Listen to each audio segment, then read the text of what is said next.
folks. Welcome to Follow the Leader Presents, a podcast focused on telling character-driven stories through the use of GM-less tabletop games where we can all take the lead. You can find us on Tumblr and Blue Sky at FTLcast, although the Tumblr is kind of neglected. And by the time this releases, we might have rebuilt the site at FTLcast.com. We also have a Patreon at patreon.com/FTLcast. Today we're playing Canon by Jeff Stormer. For those of you who are new to this game, I hand it over to the author of the game to set the stage. Greetings, agents! Tonight and for the next several sessions, we will be playing Canon, a storytelling game about building the hidden, interconnected histories of our favorite pop culture properties and using the truth of those histories to save the world. Each time we get together, we're going to explore a fictional world, pull out our favorite pieces, our characters' themes, locations, plot points, and connect them with other worlds to create a fictional universe larger than the sum of its parts. Then, we're going to use the strange stories that we create to undermine the massive corporation that has kept these worlds under lock and key for 1,000 lifetimes. Canonize is different than some other games you may have played. First of all, there's no game master. There will be a resident expert each session, but they're mainly here to answer any lore questions we have, and if you don't have an answer, you can make it up. Secondly, the game is written to use real-world pieces of pop culture, the games, books, movies, and stories that we are at the table very passionate about. And finally, this isn't a game that explicitly wraps up when we finish at the end of a session. In between, we're going to explore new worlds on our own, which is a fancy way of saying we're finally going to read that book or watch that movie or play our game that our friend has been telling us to play for ages. So there you have it, agents. If you've made it this far, you are a Canon now. There is an evil corporation that is keeping the world boring. Let's get out there and blow it up with knowledge. Hell yeah. I'm August. You can find me on Blue Sky at Harpydora and Tumblr at Strange Harpy, and my pronouns are they, them. Playing with me today, you have already heard Jeff Stormer. Hello, I'm Jeff Stormer. I am a podcaster, game designer, and the Great Clown Pagliacci of Tabletop RPG Podcasts. You can find all of my work at jeffstormer.com, and my pronouns are he and his. We also have Mac. Sorry, that was really good. Hi, that's me.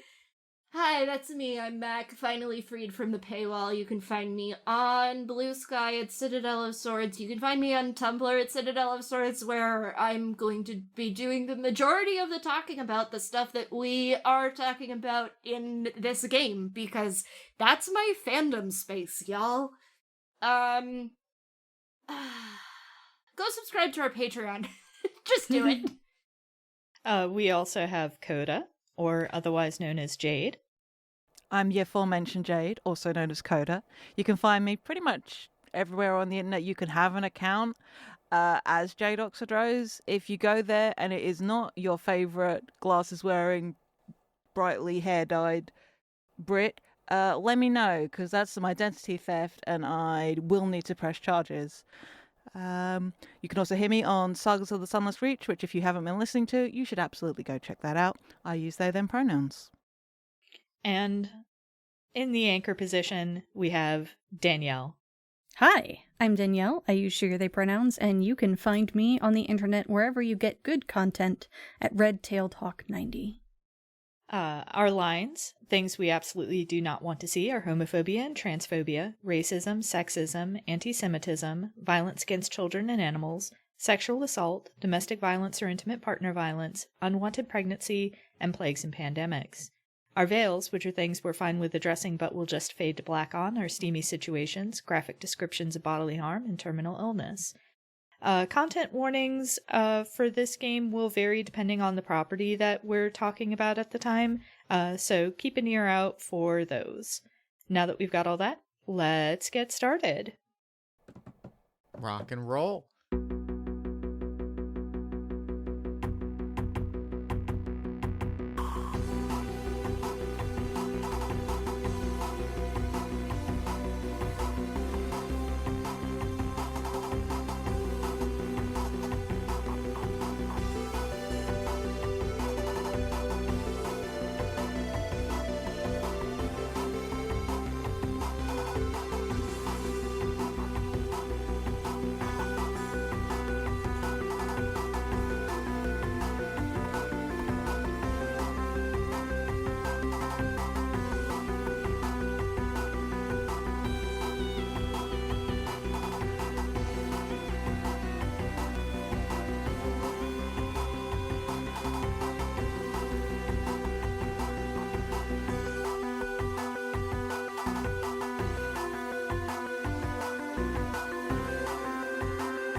now that we've introduced ourselves, it's time for us to build our universe. We've all chosen a fictional pop culture object, a real piece of pop culture that we are passionate about, knowledgeable about, eager to share with friends, and just as eager to blow up, remix, and render completely unrecognizable. Once we've chosen that, we will share it with the table. We can do that here, or we can do it when it comes up on our episode. But how do we want to approach this? There is a part of me that kind of wants to share it at the top so that we can assemble a read-along, watch-along list for listeners. Sure, that sounds great. And that way, if y'all want to join us and then come talk about it in our Discord server, talk about the shit that we are sharing in our Discord server, you can do that. Yeah. Join the fight with us. Yeah. And obviously, it'll be after the point where we have all done it, but it'll still be fun. Yeah. All right. Well, with that said, we have each picked a piece of pop culture. We begin by choosing a common element that we have all experienced for today's session. That is the 2013 American monster film Pacific Rim by Guillermo del Toro. And then each of us has chosen an individual thing that we are, as I describe it, extremely normal about. So normal. My pop culture object is the pop culture character Superman, created by Jerry Siegel and Joe Shuster. Don't worry about it. I'm just making it so that we can actually make this into a pentagram, which I do think is very funny. We have 5 people, we have 5 media properties, and you're telling me that we're not going to turn this flowchart into a pentagram? No, that feels right. That feels like the correct approach. This is our summoning circle for each other to read or watch the things that we're excited about. Yes. I mean, I guess I can go next. Yeah, you go next. My first choice was Shouted Down, which is understandable because it is a 48-episode Toku thing. I mean, I watched it in 2 weeks, but I recognize that not everybody can do that. So instead, I picked a slightly shorter piece of Japanese media, the metafictional Princess Tutu. Good. Jade, what else are we engaging with? We are going to be, or actually I'm going to be introducing you all to the movie adaptation of Tank Girl, a 1995 American movie adaptation by Rachel Tatali of the British comic series originally created by Alan Martin and Jamie Hewlett, aka that guy that what does draw gorillas. Great. That's not what I thought you were going to say. All right. It is one of the things that I love about this game in particular is how specific the pop culture objects can get and how broad. Like, Superman is a cultural institution that has lasted for 7 years, and also the fact that we are specifically just doing the is brilliant. Wait, steal my thunder. Oh, wait, I got it backwards. Cut that line out. Cut all that out. I got it backwards. No, we'll move that to the end Move after everybody's introduced their media. Yeah. Editing. Yep. I was looking at the Miro board that we have in front of us. Continue. Yes. I guess that's me then. Anyone who has spent any time around me at any point in the last checks notes year knows that I'm gonna choose Beetlejuice the musical. I'm not sorry. And we love you for it. Yes. I love you're not going to give any more details. Just, this is the musical. It exists. Buckle up, Buttercup. It is significantly better than the movie because it actually has a plot that makes fucking sense. Brutal. Let it Brutal. be known that last year, for my birthday, I flew down to visit Danielle and the Roomware cast in person. And I said, I don't really have anything that I want to do for my birthday because my whole birthday plans were to just hang out with my friends. And Danielle said, great, can I show you Beetlejuice the musical? And I said, yeah, sure, fuck it.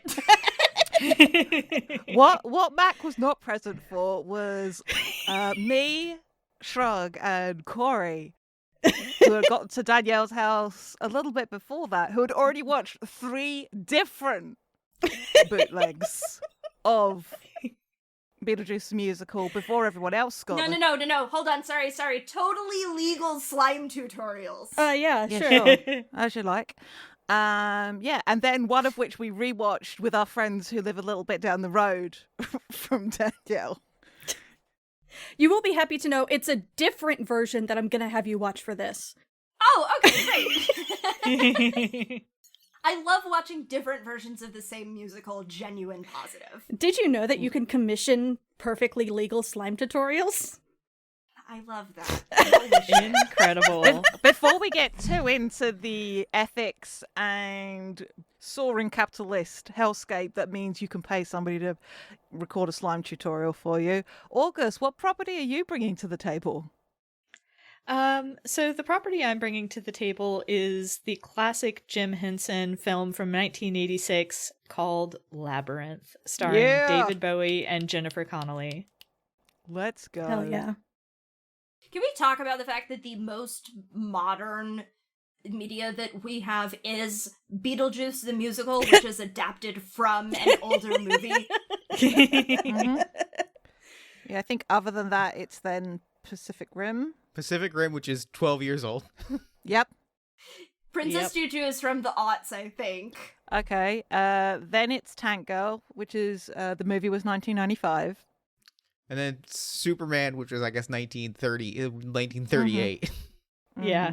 Yes, Princess Tutu is from the year 2002. And before any of you or any of the listeners ask, yes, I will be adding to my list that everyone goes and reads Action Comics #1 from 1938, because I really need you to take in what happens in Action Comics #1 as it relates to the character of Superman.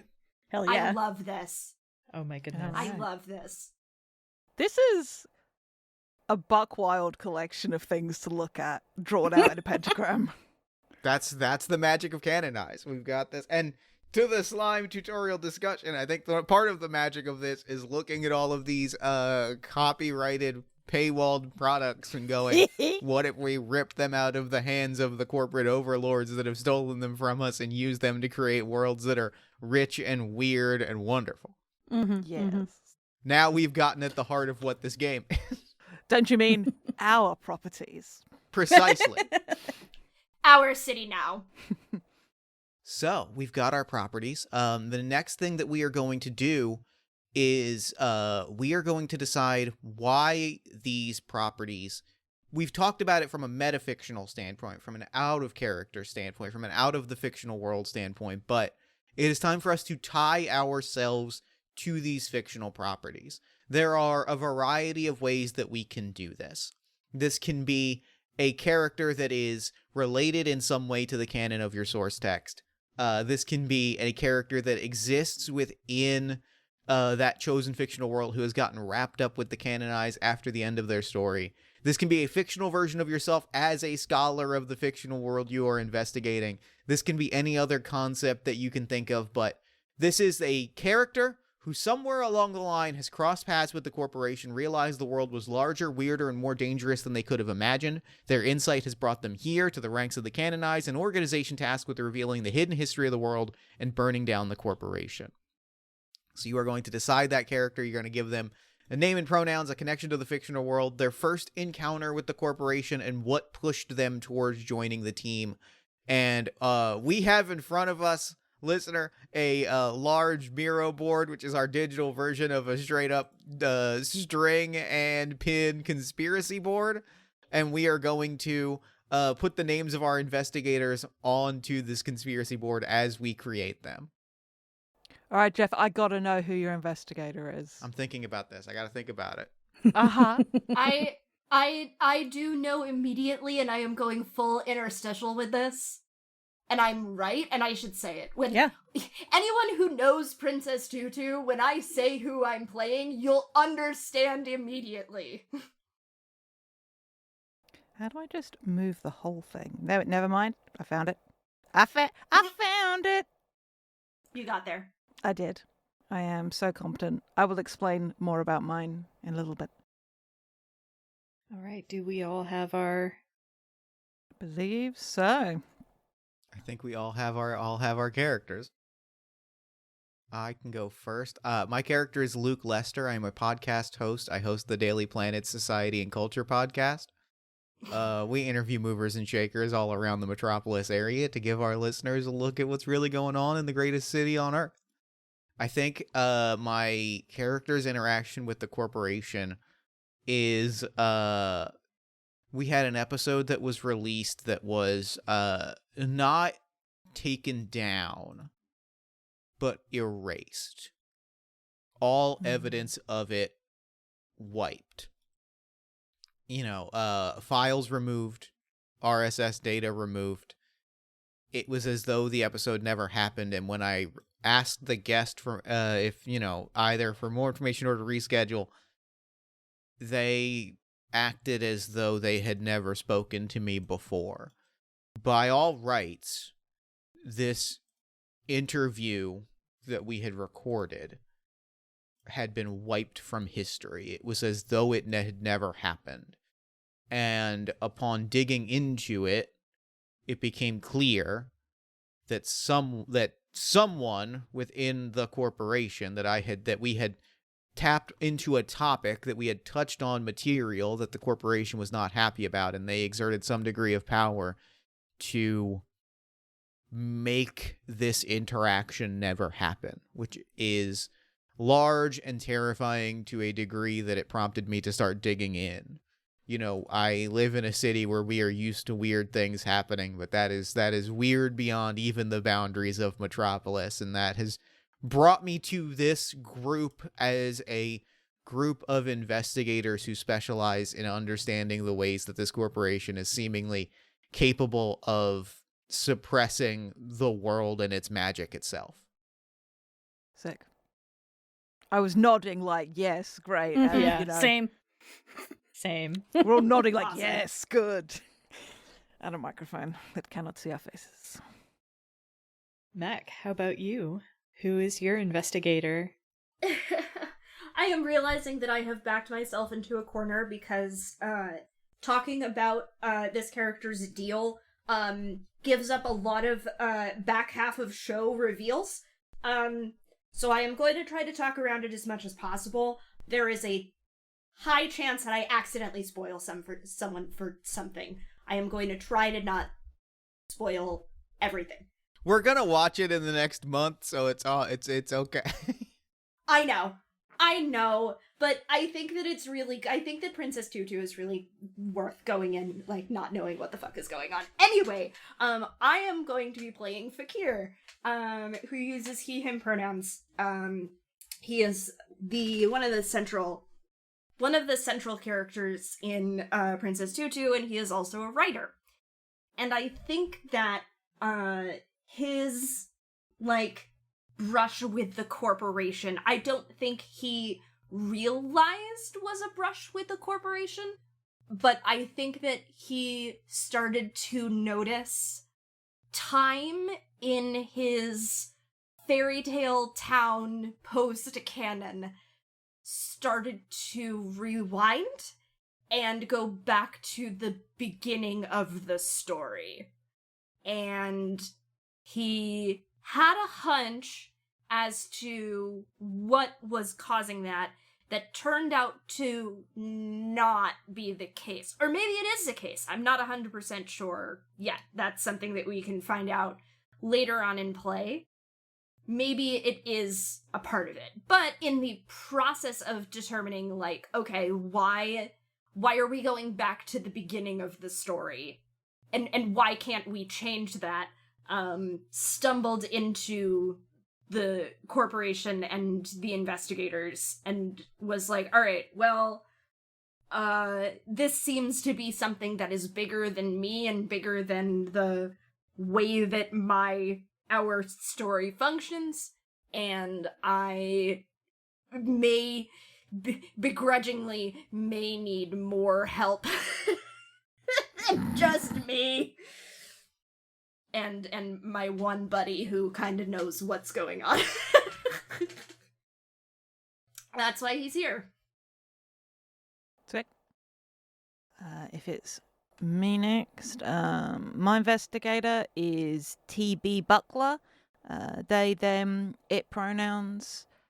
At one point in their existence, they were the brain that provided sentience and sapience to a tank. Owned, operated, cherished, loved by one tank girl. Now they are no longer in the tank. I think they move between whatever body is convenient that can house them at any given moment. I think sometimes it might just be a brain in the jar with like a speak and say plugged into the side of it. Whatever. We love brain and jar. Brain and jar, top tier visual. Thank you. And yeah, their first exposure to the corporation was through what they now believe was a subsidiary or a manifestation of the corporation's intent in their own world. A corporation or an organization called Water and Power, who you will discover they have most of the water and all of the power in that particular world. That corporation was taken down, but it didn't last.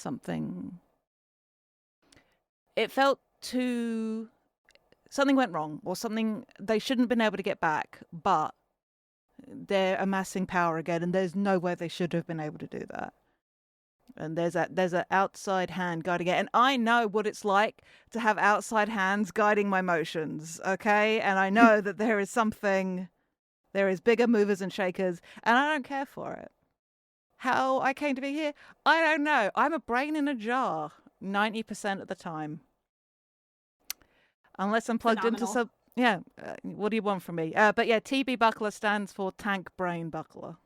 That's great. That's real good. Incredible. Good shit. Who's your investigator, Danielle? Why you gotta say it like that? All right, everybody pause the episode. Right, listeners, pause the episode right here, right now, as you're listening. Write that on a post-it note. Go into our Discord server and guess. Okay. Danielle, continue.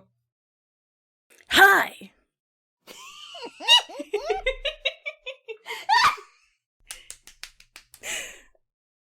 I gotta speak real close to this microphone to make sure that y'all hear me. My name is Beetlejuice. I use he, him pronouns. Professional dead guy / demon. You know me. Say my name. Whole thing. I'm here because when I ended up back in the netherworld for reasons we won't discuss right now, someone else had taken over the operations and, listen.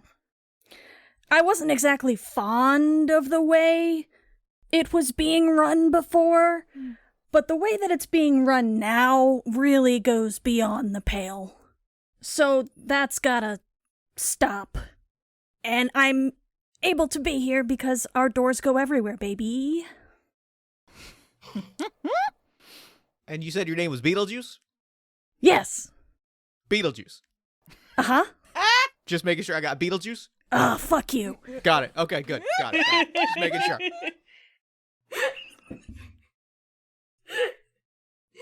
Great. Good shit. August, who's rounding out this crew? Rounding out this crew is a young man by the name of Toby Williams.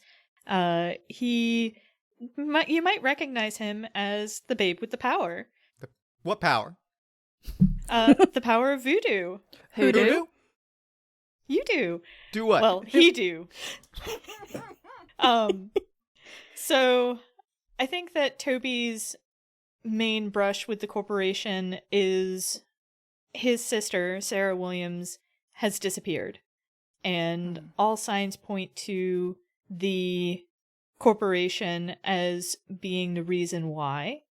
He suspects that it's because she knows a little too much about, traveling to different worlds, seeing different things, and he's trying to find her.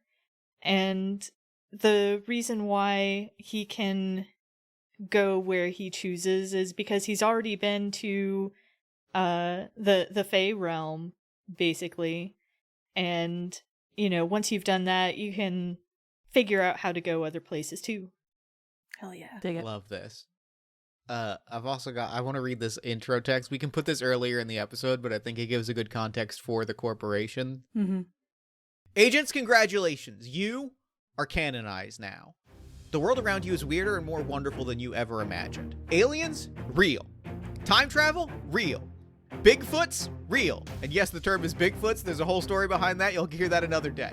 Superheroes? Real. Santa Claus? Real. Corn Fanta? Real. And it's delicious. It is our job to bring the weird and wonderful true history of the world to light. Now I know what you're thinking. Why is it on us to do that? Is there some sort of sinister cabal pulling strings in the shadows, hiding things from us? No. Grow up. Honestly, it's way worse. The people responsible for this, the monsters that have drained magic from the world, are ordinary people with names and addresses who have done it right in front of your face. This is the corporation. A capitalist entity that has spent its lifetime buying and accumulating every piece of magic, wonder, and weirdness in the world. They buy it, and then they license it out, or they shove it in a vault, or they sell it back to you with a smiling cartoon mascot, or they use it to fund death squads and poison water supplies, and they have left our world bleak and boring and sad so that they can be the ones to sell joy back to us one drop at a time. It is our job to steal back that wonder by exposing the true history of the world that should be, and dismantling their cover-ups and their black ops missions, bringing back the world that they stole from us. And we do it here in the shadows because if they find out, they'll sue us bankrupt or make us disappear, and then in 10 years they'll make a cute cartoon out of our likeness. It won't be easy, but if it was, somebody else would have done it. Now let's get to work. Hell yeah. Damn, whoever wrote this game did a pretty good job. Yeah, sure did. Yeah. It fucking whips shit. Haven't revisited it in a while, and I'm like, damn, this text is. Thing is, it's good. I love to play a game that I wrote and be like, hey, shit, this game designer got the juice. You're like, I was onto something here. Hold on. Yeah. So, we've met our characters. We've met our fictional worlds. Now we're going to put together the pieces.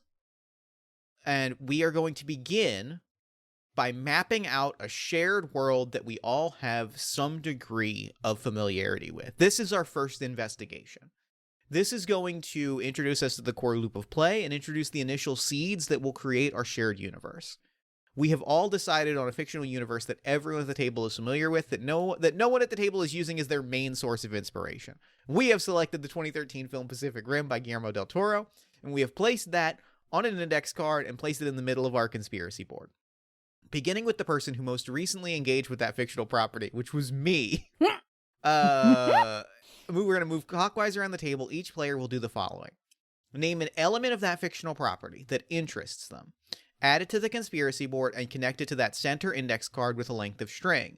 And then we're going to describe how our investigator became aware that this element of the story is a piece of the larger puzzle, even if we don't know how it connects yet.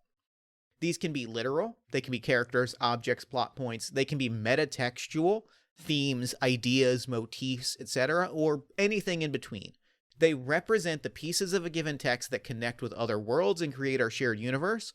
Once one character is out of things that they want to add to the board, we go around one final time, each player choosing to add one final element or pass, and then we look at our shared world, and we plan for our next session. Now, as the person that most recently engaged with the property, I am going to add our first card to the board. I know exactly what I want this to be. It could only ever be one thing. And that is Dr. Newt Geisler, played by Charlie Day. Yes, good. A thing that I'm adding to the board for Jeff reasons, because just his whole deal, you get it.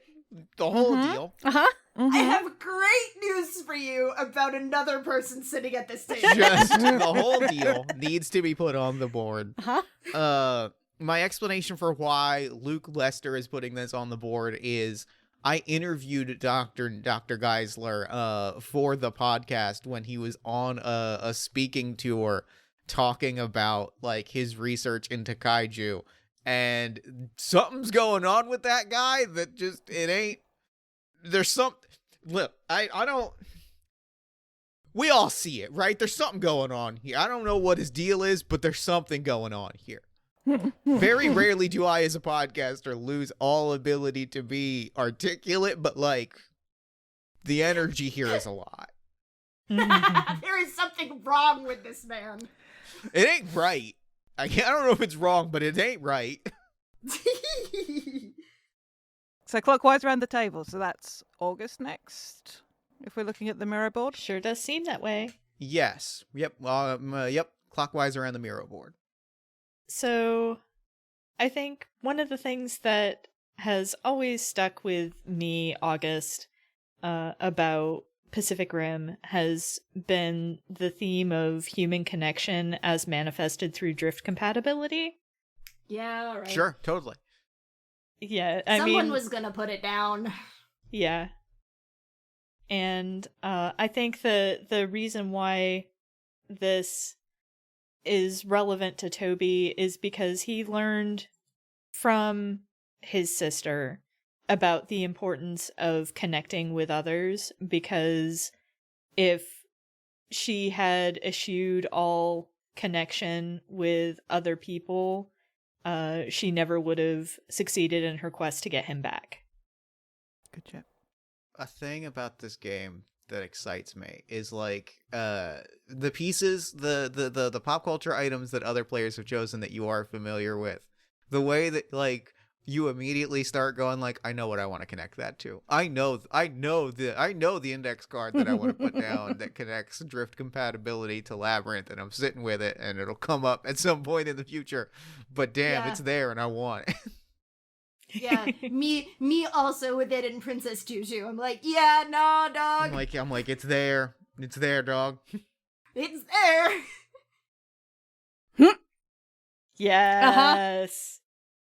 I can't wait for what I'm going to do after Goto finishes explaining this card.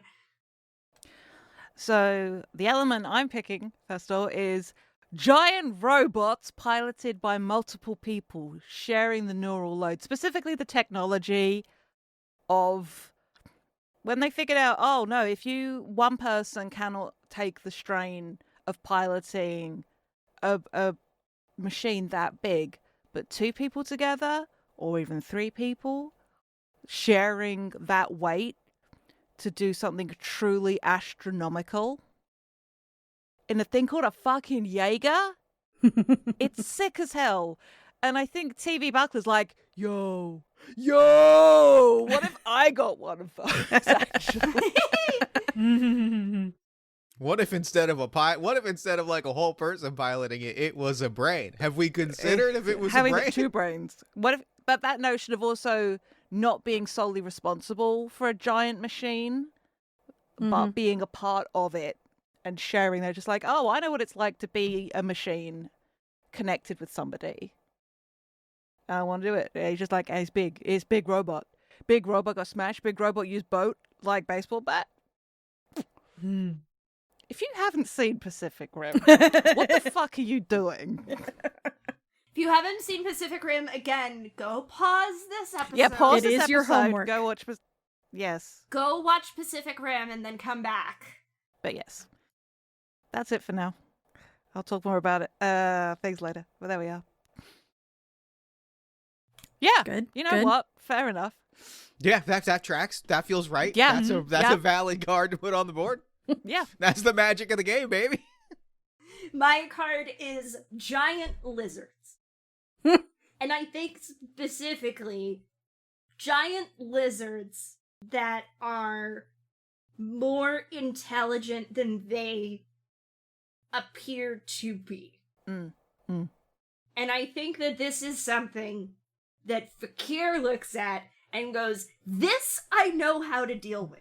Not lizards, exactly, but I know how to deal with this bullshit. This I'm familiar with. I can do something with this. I am also, I am going to add a teeny little emoji react to human connection / drift compatibility as a +1 because yes. Do we need to do this?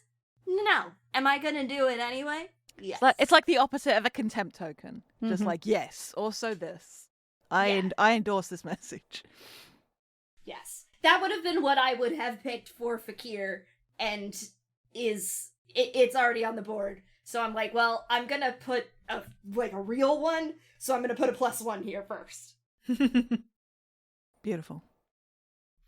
For absolutely no reason in particular. Jeez, Beetlejuice. I have placed family on the board. Yeah, no reason at all. None at all. Okay, I understand. But yeah, like the relationship between Stacker Pentecost and Mako and the two blondes, and then also the trio family. In many incarnations. Some of it blood and some not. It's like an important thing or whatever. All I can fucking picture right now is Dom Toretto just being like, family. Family. There's always room for family. Family. I just realized I do have an idea for another card, so... Nobody take it. So no one read my mind! All right, I'll try. I can't make any promises. Mm-hmm. Okay. For my next card, I am putting down, Very good. Yeah. Love that. I am putting down the card of urban disaster response. A thing that I think is really like interesting in the movie is like the different ways that they like. There's the Jaegers, but then there's the like building giant walls, and like the question of like, how do you deal with this? How does a society, how does a world react when there is like a disaster on such a scale that is incomprehensible? This is highly informed in Jeff's mind by having watched this shortly after having watched Shin Godzilla, which is a Godzilla movie that is an elaborate metaphor for the Fukushima nuclear incident. And so, like, the idea of, like, watching a world, and more specifically, like, a civic bureaucracy try to engage with an incomprehensible threat is very captivating to me. This also tells me a little bit about, like, a big passion topic for Luke Lester and his podcast, which is sort of like a kind of a 99% invisible sort of like looking at civic design and government and response to things and like unpacking things in that space. And I think that is what has drawn him to this topic. Cool. The thing about Pacific Rim is that there is so much to dig into. Yes. Yeah. So what I have added is fighting something bigger than you. I think that, you know, that has been a theme of the stories that Sarah told him about what she did, you know, taking on, you know, punching above your weight class, taking on something that's more powerful than you. Good shit. Yeah, just one of my favorite, one of my favorite themes of the film. All right. This is one of my favorite quotes from a movie that is very quotable. Hell yeah! Numbers don't lie. Politics, poetry, promises, these are lies. Numbers are as close as we get to the handwriting of God. Yeah. Good. But I think part of why this is relevant is like numbers transcend language. I mean, IJ don't know enough about mathematics, but also there is something more universal about numbers, because I believe most places, most languages use numbers. The same numerical system, I mean. It is something that unifies us. It is a way to speak and to understand the world that transcends language, transcends, like a computer and a person can talk by numbers. Numbers are good. Numbers are God. Numbers are good, as it would happen. I'm sorry it's such a big post-it, but it's a long quote. There's a lot of big, but that's the magic. Sometimes post-its are going to be big. Sometimes it's going to be kaiju, and sometimes it's going to be numbers don't lie, politics, poetry, promises. These are lies. Numbers are as close as we get to the hand. Like, you got to write what you got to write on the card. That quote is in my syllabus. You fucking know. I love you.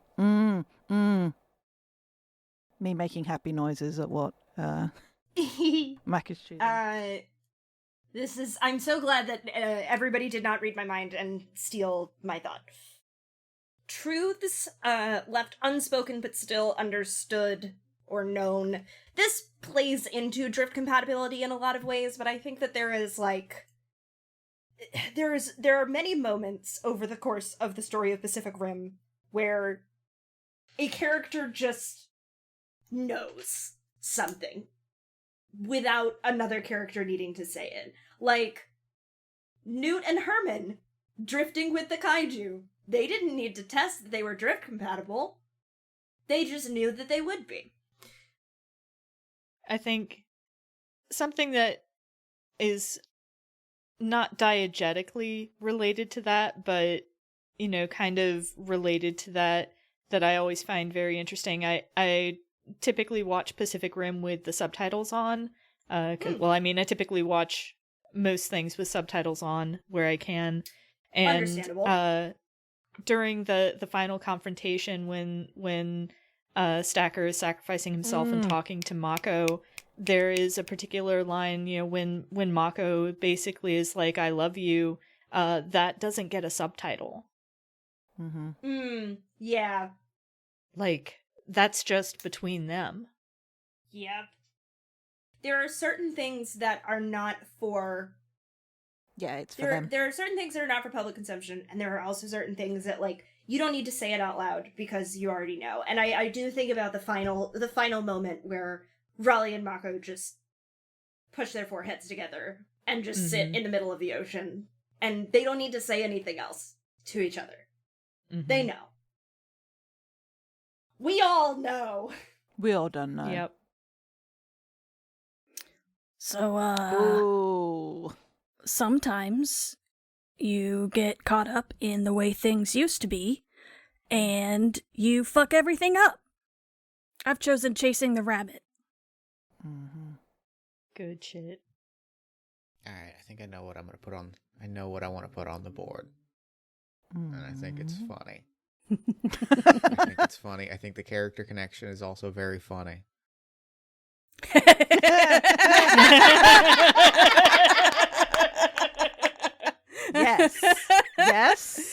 Yes. Good. Yeah, that feels right. That feels like a thing to put on the board. Yes. Absolutely. 100%. I have placed on the board Mexican filmmaker, author, and artist Guillermo del Toro, director of Pacific Rim, alongside Hellboy and a myriad of other films. Again, another interview that Luke Lester has had is just interviewing Guillermo del Toro about his work. Also from that episode of Always Sunny in Philadelphia where he has a bird on his head that he hides under a hat.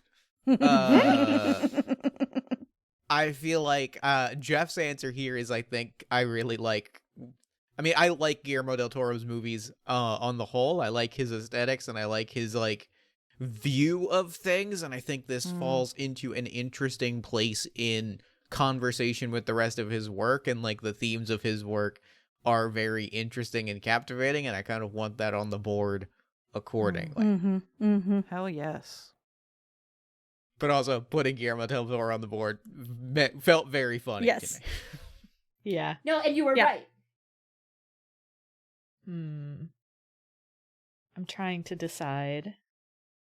Flip a coin? For the record, and we can probably edit this out, I don't know that I have another one.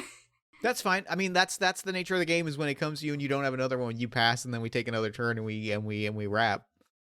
We go until, and it's, especially with this first round, it's kind of we go until we feel like we've got a baseline of these are themes, characters, and concepts that we feel excited to build upon, and also next session and subsequent sessions, we can always kind of come, like, it's not the world is not closed once it's on the board. We can always kind of go back and say, oh, Sure. what you're describing, I'm putting another Pacific Rim element on the board to expand on this because I see a connection between it and Superman that was not apparent to me originally. Like, building this is our opportunity to kind of build a baseline and give us the opportunity to connect stuff, so that when we sit down with the game design chef, the big thing here was it didn't feel fair for the first person on the board, the first like actual resident expert, to not have anything to connect their stuff to. So finding like a common thread was a necessary step so that we could start building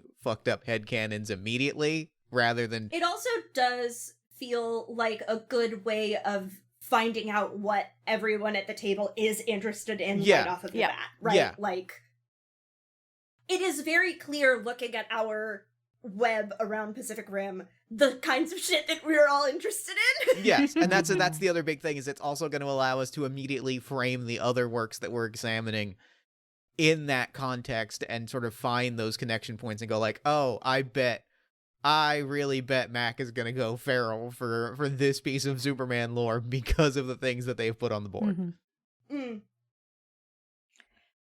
So I have decided, and my justification for doing this, or the reason why I want to do this, is I've put Mako Mori on the board, partly because I went on a failed date with someone to see Pacific Rim 2, or Pacific Rim Uprising, and was frankly appalled at her treatment in the film, so I want her to get some better treatment by us. Sure.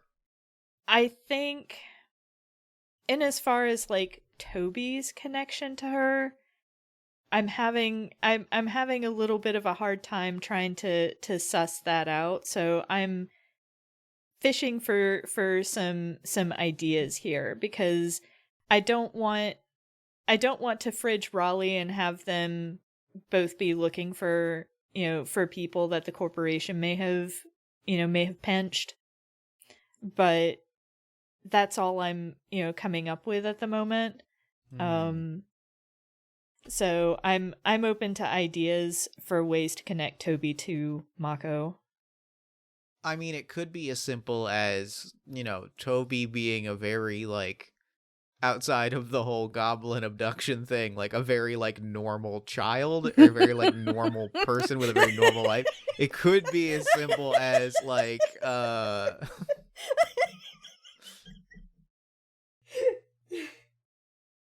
it could be as simple as, like, having seen Mako on TV. Like, it could be as simple as it could be as simple as, like, this is a public figure. I am aware that she is connected to all of this in a very big way. Mm-hmm. Yeah, I like that idea. That,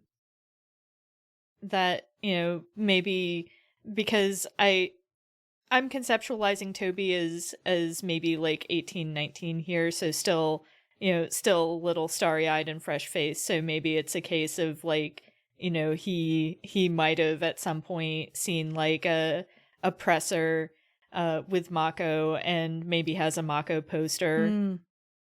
So, yeah. That's how they're connected. All right, the next thing I'm highlighting is the subversion of expected roles. The Australians aren't just comedic relief. They get to save the day and be brave. The, quote, crazed scientist doesn't die in pursuit of knowledge, but is intrinsic to the story. The Japanese woman is not some emotionless dragon lady type. The big blonde Labrador man is not interested in romance, but thinks this girl is amazing because of what she can do. These are so many archetypes that were taken and then just like, yeah, you recognize that archetype and we're going to do this with it. And it kills me in the best way possible. And I think why that appeals to TB, why TB connects with that, is that notion of heroism can come from the most unexpected places. and you can't assume you know what a person is capable of based on what you see. Good shit. Hold on, I just gotta add another +1 to that. Yeah, I don't know. I think this is the point at which I pass. Mm-hmm. I think a lot of the stuff that really interests me is stuff that has already been said. Mm-hmm. Sure. Reasonable. So that means that everybody else will take one final go around. If there's one other thing that you want to put on the board, I know exactly what I want mine to be. I had a bunch of options, but there's one that I need represented on the board. But yeah, everybody else will make one more pass, and we'll look at the board. We'll see if there's anything else that we desperately want included, and then that will be our baseline for building our fictional world. Fuck yeah. I am. Yeah, yeah. Uh-huh. Yep. I'm gonna go with the rift because, connections between worlds, that kind of bullshit. I am adding. I do like that the way that the naming convention works, it does look like it's the GM. Mm-hmm. Hot people doing cool shit, yes! I've added Yes! hot people doing cool shit Yes! because this is a movie in which hot people pilot mechs and do various cool things, and Yes. it feels like I would like that to be represented on the board, that hot people be doing cool shit. Nice. I'm trying to think of how to phrase this. Because, like, I think I know how to phrase this. You can't put your head in the sand because, like, the film is very clear about, like, people who want to ignore the threat of the kaiju, or people who think that you can just put a wall up around yourself. They're wrong. Mm-hmm. And this is, I think it's a good theme to have in general, because it's like we as investigators can't ignore what's going on around us anymore. That feels good. I'm just trying to think how I want to not phrase this per se. I kind of know, but also, you know how it be. Of course. Words. Because I'm trying to think if I want to think of it in the very micro sense, or think of it as more of a macro thing, like how I want to envision it for its repercussions outwards, for what it means for the world and for the wider universe that we're building, by how I phrase this point. I'm phrasing it this way. I'm open to discussions, but carry your heart in your hands. One of the and like Guillermo del Toro has spoken about how much the core of the movie is represented by the visual of Mako Mori carrying her little red shoe as the city is falling around her. The fact that Stacker takes it afterwards and keeps it safe and gives it back to her. Like, you can look after. I don't need to protect your heart for you anymore. It's yours. And also we see it later when, to use her fandom name, that is slur-free, Lady Danger, is being retooled at the Shadow Dome. And they're watching the nuclear core be put back in, and Raleigh and Mako are watching it together. And he just looking at her like she hung the moon. But just like, when was the last time you saw her heart? And it's like, you ever just cry about Pacific Rim? Yes, pretty much every time I think about it. But that notion of seeing your heart outside of yourself, or seeing someone's heart outside of themselves, be it metaphorically, physically, what's that thing in that Indiana Jones movie? Like, but yes, your heart in your hands, whether it be metaphor, whether it be literal, whether it's about being emotionally open. Have some feelings about it. This is fine. Oh, sorry, bud. Normal. Normal responses. This is fine. Oh yeah, we've done our lap. It's a pretty good looking board. Yeah. Good looking board. There's one more card I'd like to add. Yeah. I'm going to break my own rules and add one final card that I think is... The author is napping. It's fine. Yeah, you're in fact sleep posting this. I think the card that I've added is just like what comes after. It's like a very big theme in the movie. It's a very big like open-ended question. It's really fascinating because like one must wonder like what another story set in the world of the 2013 Pacific Rim film might look like. It's a shame that they never pursued that and never intellectually explored such a thing. It's really a bummer that they never like bummer. went back to that world and that it ended at that one film. Yeah. Shout out to I don't know. I think that it's a pretty perfect standalone film. I would have liked to have seen more, but I'm good. Yeah. Oh, shout out to the fandom because there is some truly incredible fic for Pacific Rim that I hold very dear to my heart, of people exploring that very question of what comes after and how the world continues. So. And it's like it's in the movie itself, right? Like it says like this is the thing that happened. Here's like what. Sorry, I have to take a picture of my cat. All right, there we go. I got it. Excellent. It was extremely important. She was making a face that truly was a face of all time.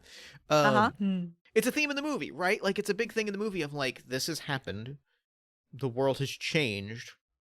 What happens in the wake of that change? And like the big open-ended question at the end. And I think like to me, I want that as like especially as we're visualizing other worlds, like I want that as a lodestone to build upon, is like what happened after. Like we're looking at these events, but looking at them in the context of like life must go on. Yeah. Gestures at Fakir coming from Princess Tutu post canon. Yes. Yeah.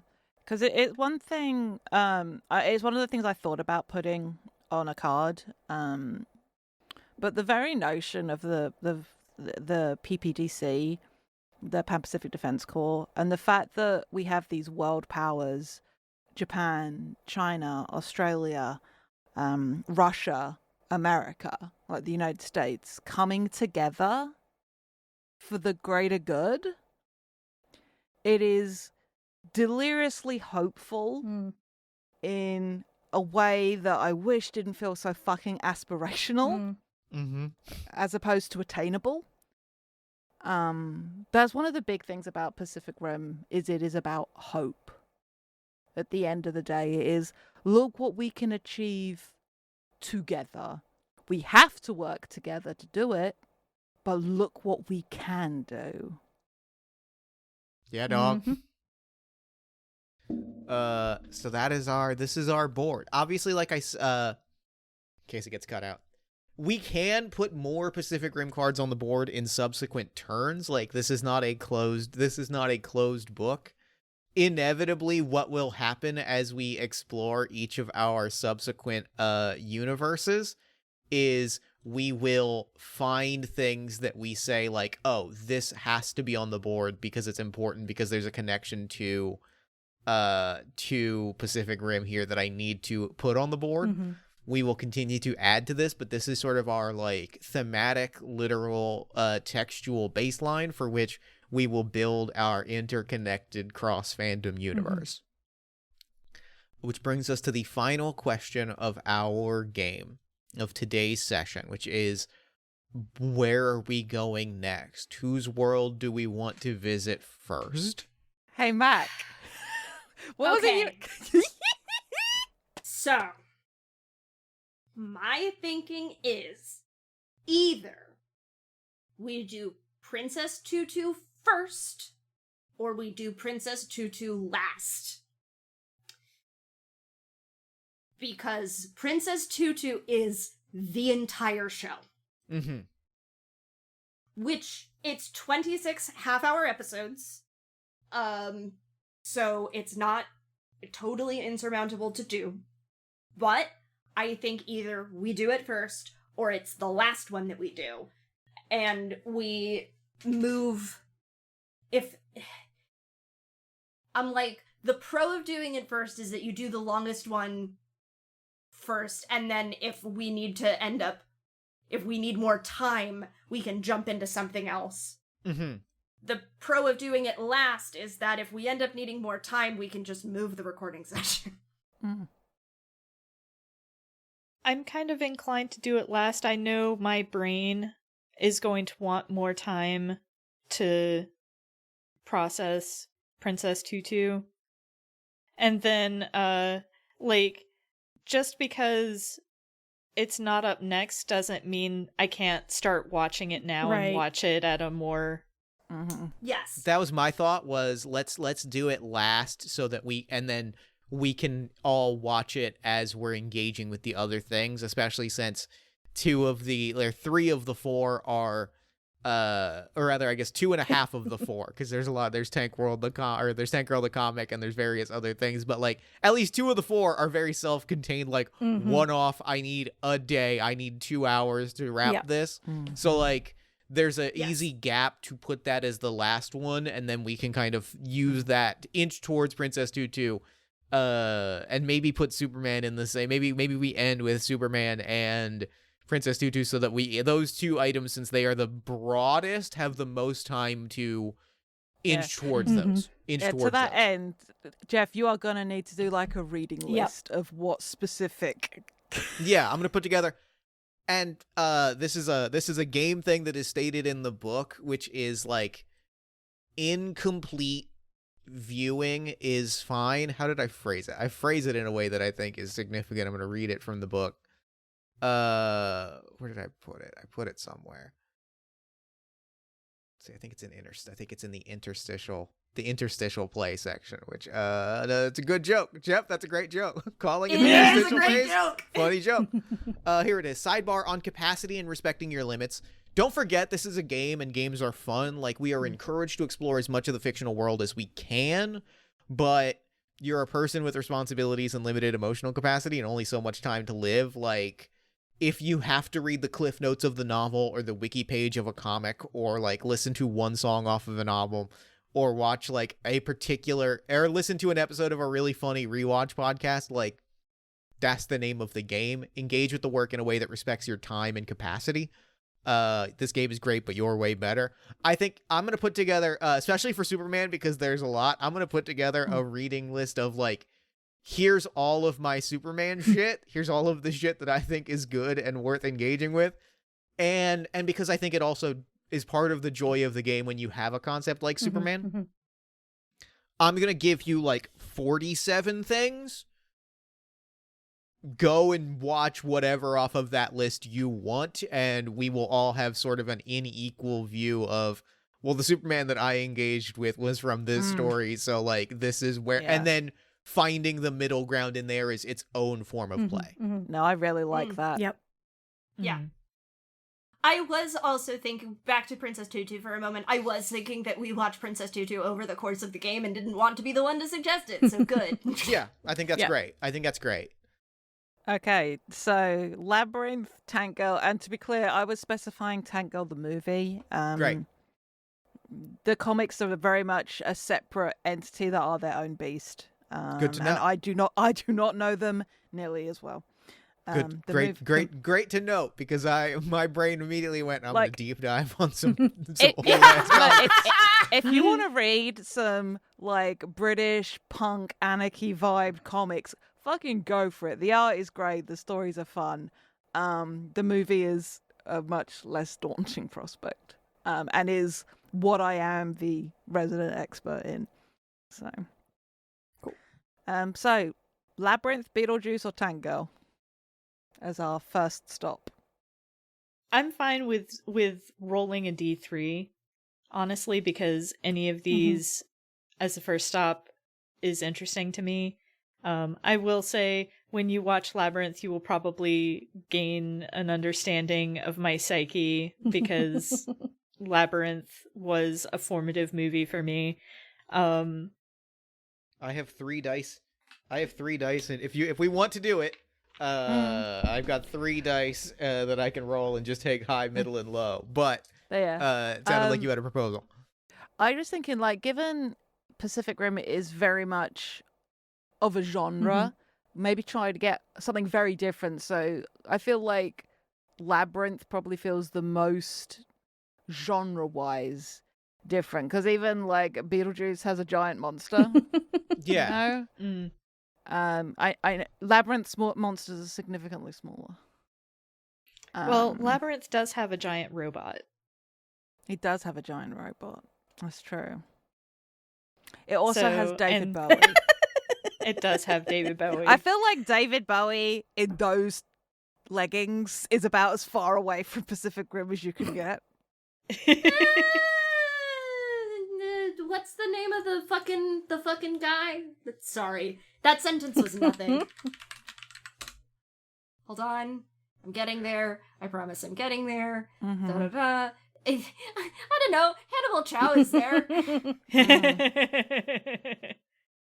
I am going to propose Labyrinth, Tank Girl, Beetlejuice, Superman 2-2, and I'll put that in. That's my official proposal. okay. Works for Yeah, me. That sounds good. works. I'm writing this down so that I don't forget what I just said out loud. This is going to be very funny. This is mostly for Jeff. This is going to be very funny if we end up actually doing Xanadu for Once Miss Wonders. Yes. Because that's going to be the next 2 films that I watch are Labyrinth and Xanadu. That's Okay. You're going on a Yeah. journey. This also means that we'll Yeah. either be doing Beetlejuice either right before or right after I come back from our anniversary trip to New York, where I have 3rd row seats. So Yeah, let's go. Incredible. So to Couldn't yell have- feral. Couldn't have done it better. Couldn't have made it Yeah. better. My explanation therein is to Jade's point, Labyrinth is as far from is tonally and structurally as different from Pacific Rim as we can get. Labyrinth then pushes us back in an entirely separate direction. It means that we are not that our 2 musicals are separated by a session, and then it means that our 2 large broader properties are our final 2, so they have the most time to absorb as possible. Sounds good. Fuck Hell yeah. yes. So then we will revisit in at our next session. When we sit down, we will be exploring the world of Jim Henson's Labyrinth, and we will be finding the elaborate fan fiction connections between Labyrinth and Pacific Rim, which is the joy of the game is getting to say that sentence out loud. Yeah. Yes. And that is the game for the day.